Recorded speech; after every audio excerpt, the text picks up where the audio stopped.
what if the world's chillest rapper, the man who practically invented the art of rapping while lying horizontally, almost lost everything before his career even began? What if one gunshot, one street confrontation, and one courtroom showdown nearly erased Snoop Dogg from hip-hop history before he ever became a global icon?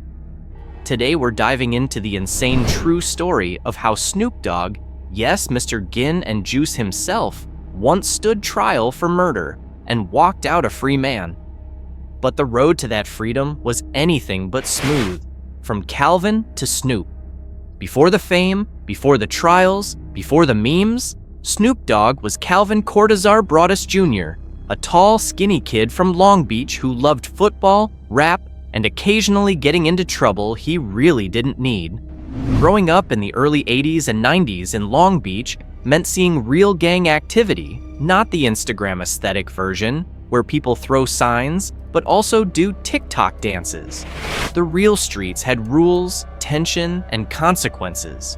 Yet even in this environment, young Calvin had a charisma that could hypnotize an entire room. People said he rapped like he was floating. Dr. Dre heard that floaty voice and said, "Yeah, bring this dude to the studio." Suddenly, Calvin was Snoop Doggy Dogg, the lanky kid with the laid-back flow and a voice so smooth it sounded like it was born inside a cloud of incense. His debut on The Chronic, 1992, was electric. His presence was hypnotic, and the world waited for Doggy Style, his first album, like it was the second coming of rap royalty. But while the music world prepared to crown him king, his real world was brewing a storm that would nearly dethrone him before he even sat on the throne. August 1993, the day everything went sideways. On August 25th, 1993, things went from Snoop is about to be the biggest rapper ever to Snoop is about to be the biggest headline ever. Outside Snoop's apartment complex in the Palms neighborhood, tensions escalated between his bodyguard, McKinley Malik Lee, and 20-year-old Philip Woldemariam, an alleged gang member known in the area. What started as a tense standoff earlier in the day turned into a tragic confrontation later. Snoop was driving his Jeep. Lee was in the passenger seat.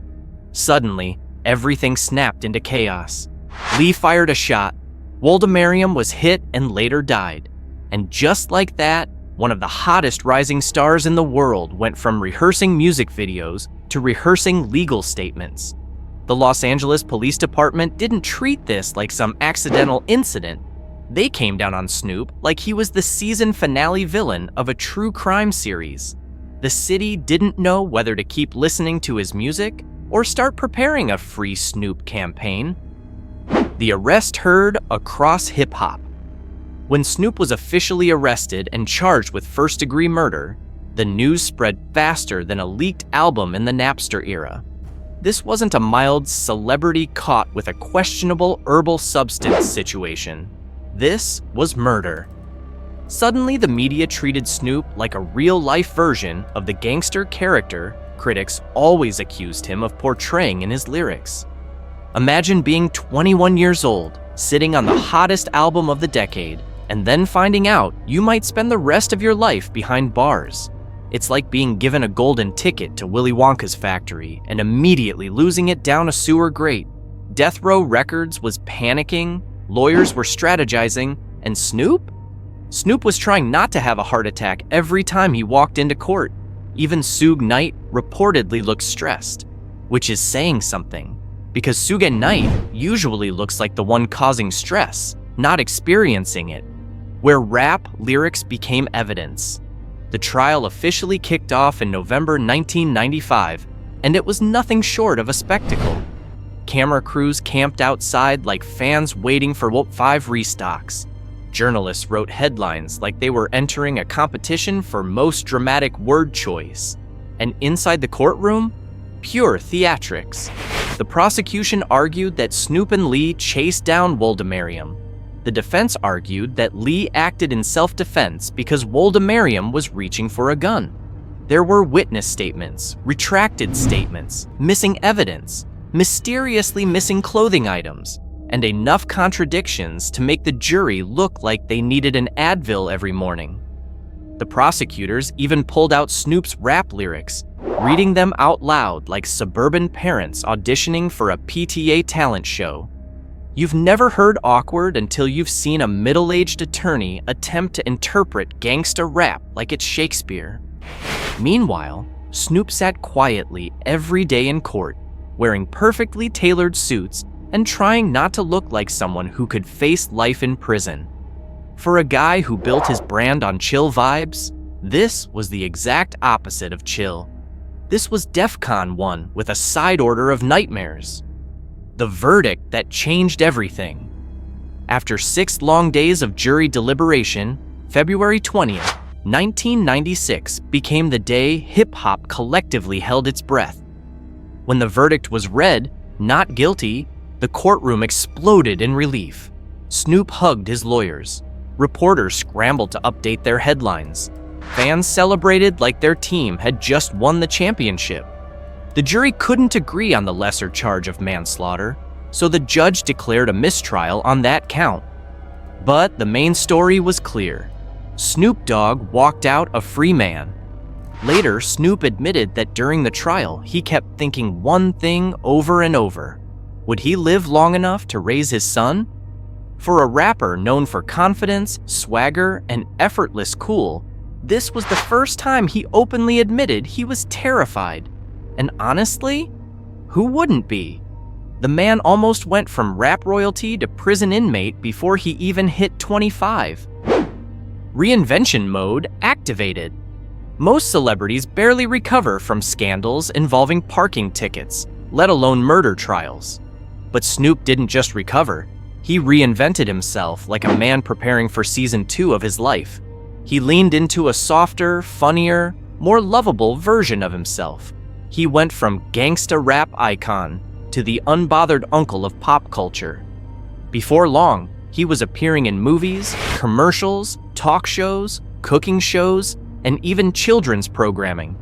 He became the kind of celebrity who could hang out with Martha Stewart one day and headline a hip-hop festival the next. And fans loved it. The public didn't just accept his transformation, they embraced it like a warm hug. Snoop's charm turned him into a global treasure, a man everyone wanted to be around. The final piece of closure came in 2024, when a judge officially sealed Snoop Dogg's 1993 murder case, meaning the records are hidden from public view. It was Snoop's way of closing the book on a chapter that haunted him for 3 decades. Imagine finally being able to press delete forever on the scariest file of your life. The cultural shockwave that never faded. Snoop's case wasn't merely a celebrity scandal, it was a cultural lightning bolt. It exposed how quickly rap lyrics can be weaponized in court. It highlighted how hip-hop artists walk a fine line between art and reality, and it brought national attention to LA's gang tensions, racial prejudice, and the justice system's treatment of young black men. For many fans, the trial was a painful reminder of how fragile rising talent can be. One wrong moment, one argument, one bad situation, and everything can change. For Snoop, the trial didn't destroy him. It pushed him to evolve. His survival became part of his myth. His success became a statement. Today, when people think of Snoop Dogg, they don't think murder suspect. They think of a legend, the rapper who survived one of hip-hop's biggest storms and came out smoother than before. The case that almost silenced a legend. If that jury had delivered a different verdict, the world would be missing one of its most iconic entertainers. No Snoop cameo in every movie, no Snoop memes, no Snoop narrating Animal Planet like a high uncle watching wildlife. No Snoop and Martha baking cookies.